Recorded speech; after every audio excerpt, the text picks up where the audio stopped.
different than I did after the game. We did a lot of really good things, in this game, made a lot of explosive plays offensively, did a good job of creating balance, run and pass.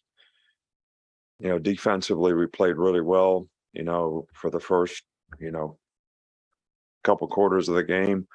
But really, we lost our intensity in the third quarter. Had a disastrous third quarter relative to statistics, relative to errors in the kicking game, relative to field position, time of possession, whatever you want to talk about.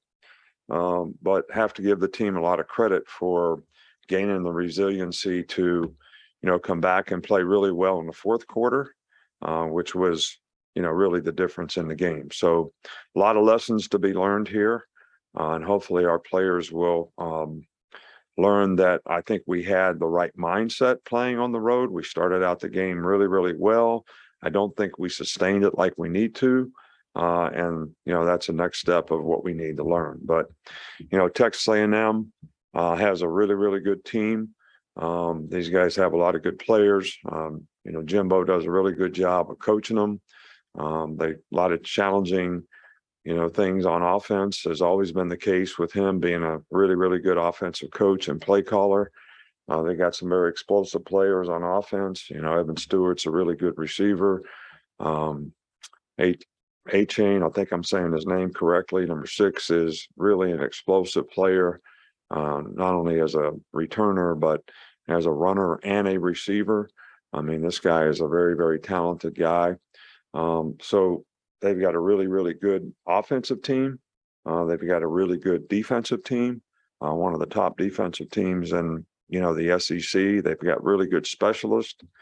So, this is a really good team all the way around. And, what happened in last week's game is not going to have any effect on what happens in this game. We could go say it was the same situation a year ago. They're going to play really well against us, and we got to be ready to play our best, as a team to be able to take advantage of it.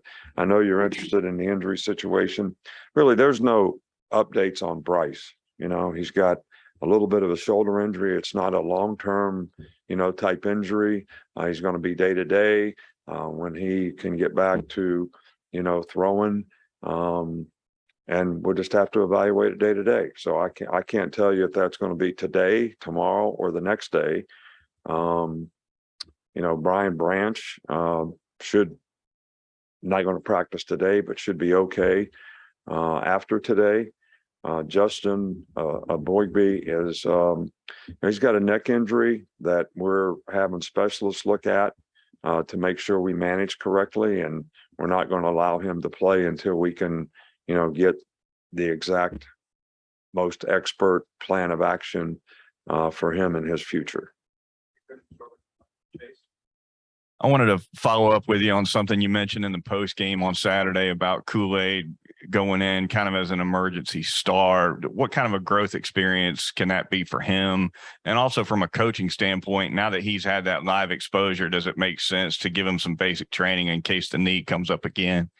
Yeah, well, we trained him, and I guess I wasn't totally specific or wasn't trying to be dishonest, but we trained him in fall camp to be able to do this. So it wasn't like he's never done it before.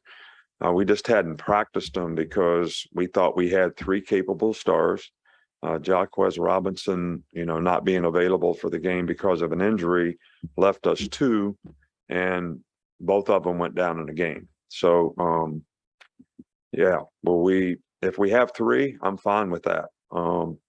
But if we need to, we will train him some at that position. Kool-Aid's a really bright guy. He's very smart. He understands football.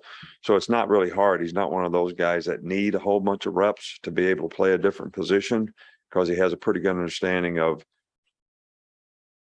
the concept. And but we will. It's one thing to know you're one snap away from entering the game as a starting quarterback, but how do you think that Jalen handled that transition from going from the bench to the game? Well, we try to put him in other games so he gets the opportunity to play. So it's not the first time he ever goes in a game. But hopefully that's what you try to do is prepare guys. So when they get an opportunity, they're ready to play. That's why you try to get guys really good game experience. So if they have to play, they feel more comfortable going into the game. But you'll have to ask him how he felt. I can't answer that question. I just know as a coach, what we try to do to prepare him so that they feel like at least psychologically they're in the right place to go out there and read things and make the right choices and decisions. It's why we practice. It's why we give guys experience. And we've been fortunate that, Jalen got a pretty good bit of experience, in these first few games. After the game, you talked about the blocking being good on those long runs in the fourth quarter, but what do you think of the offensive line's performance as a whole on the road? Yeah, well, they did a good job in this game, especially. I think this was the best game we've played. I think they've shown improvement every week. I think that's important. I think that, you're talking about a team that had 15 sacks, going into the game, led the league in sacks. And they say they got one sack. I guess it must have been on Bryce's scramble. He must have lost a half an inch or something on that play. But I thought they did a great job in pass protection too, against some pretty good pass rushers and a pretty good pressure scheme. A&M's starting quarterback also had a bit of an injury in their last game. How do you prepare as a defense when you're not sure who the quarterback is going to be throughout the week? Well, I mean, we've seen a little bit of both guys. We don't really know what the circumstances of the situation, but we had to prepare for both guys. I mean, we do this a lot, especially when the skill set of the two guys is a little bit different. We have no way of knowing if, 13 plays, if they're going to do something different with him. We just have to prepare for what we know they've done in the past and be ready to adjust in a game if there's something different. Yes, Coach. I was wondering, it seems like all good teams at some point in the season have a really tough game. And even if you win it, do you get something out of that, an intangible later on, or is there any record of that, I guess, that you would say you do or don't? Well, I would say that, we've only had two teams around here in 15 years that have gone undefeated. That didn't mean that the teams that lost a game necessarily didn't have, in some cases, the same amount of success as the other. All right, the question is do you need to lose a game to learn? Do you need to lose a game to get it right? Do you need to lose a game to say it's important to practice the right way, do things the right way, take care of myself the right way? The middle of the season is not the time to think about getting rest. You rest at the end of the season. All right, the season is a grind. Practice is a grind. Preparation is a grind, mentally and physically on players. But you got to make a choice. Are you going to grind through that and continue, or can you learn from the lessons when you win as well as when you lose? Or do you have to lose to learn the lessons? And I think that's a dynamic that every team has to prove that they can continue to do these things over the course of the season. You had mentioned on Saturday that Bryce had a few types of these injuries before. How did you guys kind of handle that in the past? Well, there's nothing to handle. What do you want me to handle? I mean, only thing I would tell Bryce is don't put yourself in a bad position. He could have thrown the ball away before, and he could have just let the guy tackle him. In either case, he probably wouldn't have an issue. All right, but putting himself in the awkward position of trying to throw the ball on his way down and then, landing the way he did, just try to avoid those kind of circumstances and situations for any injury. But again, that's just it's not a criticism. It's a teaching moment that players have to learn. And the thing about great competitors, and Bryce is a great competitor, is they always want to make a play. They're going to go to the last nth degree to make a play. But sometimes you got to know when there's no play to be made. And now it's time to not put myself at risk.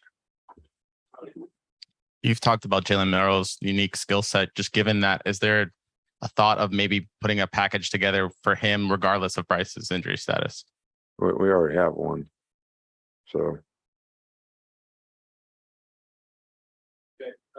do you want us to put a new one together now just because he might play, or use the old one? I mean, we can do either one. I mean, I'll go talk to the offensive coaches and see.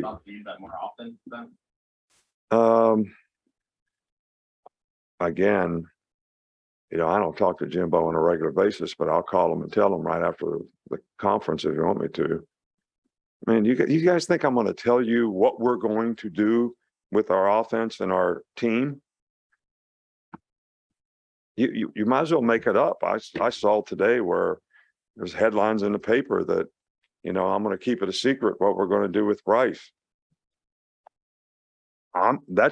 It sounded like me making that statement, but I've never said that. But it was there in black and white. Like, so you can make up whatever you want to make up. You know, look at somebody else's running quarterback and say they should put these plays in. I think that'd be a better way to do it. Hey, Coach, Kool-Aid, local guy. You can tell he really loves his family. And it really seems like ever since high school, he's really dedicated himself to being the best football player he can be. You can teach a lot of things, but you can't necessarily teach that. Just talk about Kool-Aid's character. Yeah, Kool-Aid is very competitive, very smart guy, is hard worker, kind of understands what it takes to be successful, does a really good job of applying techniques and trying to do things the right way. And I think that has played, you know, well for us so far this season. Done a really good job on the punt return, but I think the punt return team has done a really good job of executing as well. But I think, you know, these kinds of guys that have this kind of competitive character are smart, make good choices and decisions in the game, whether it's what technique to use, the guy I'm covering, how do I need to do it? All those things enhance a guy's ability to be successful. And, you know, Kool-Aid does that extremely well. Hi, Coach. So social media has changed, you know, the level of college football and just the game in general. And obviously, if we talk about just you touched today on headlines, I want to know when you have those moments, and obviously this happened in the off season, but when you have those moments when there's all this criticism and outside noise, how have you learned to handle that when this noise has gotten so loud? And how do you help your players navigate those distractions as it only becomes worse? Well, obviously, you know, at times we haven't handled it very well. Because, you know, I was talking about rat poison last year when we played this game. Nobody would listen. Players wouldn't listen. You all didn't listen. They had lost the week before. We were big favorites. It was like no big deal. Just show up for this game, go play the next game. And I don't get affected by it because I don't listen to you all. I really don't have any interest in what anybody thinks about any of this stuff. I do have an interest in how it affects and impacts the players on our team. And I think it does. And I think they have to show maturity in how they manage it and know that external opinion, external noise, whatever you want to call it, rat poison, whatever it is, absolutely has nothing to do with the outcome of the game.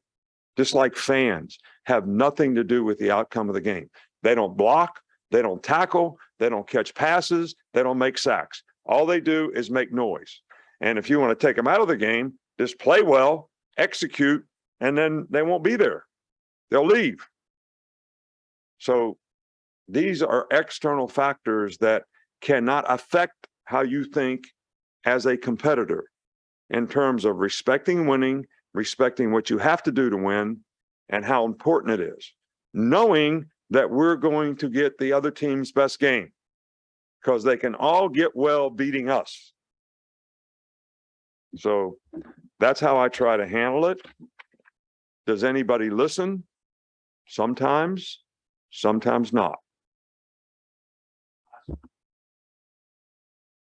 Just on one of Jameer's long touchdown runs yesterday or Saturday, they were blocking to the right and then a cutback lane opened up. How would you say that blocking, or can you describe how that blocking sets it up to where he's able to see a cutback lane and go and burst through it and go and score a long touchdown? Well, I think that's a sign of a really good running back is you help the offensive line by how you stretch the play, press the hole, whatever it is, so that you lead them to their blocks. All right. Then when people overplay the blocks or get hooked, you stick your foot in the ground and hit it. All right. And that's what he did on both of his runs. That's what he does very well, whether it's an inside run or an outside run. So that's part of being a good back. It's not just take the ball and run it. All right. You have to understand, how are we blocking this play? How do I set these blockers up?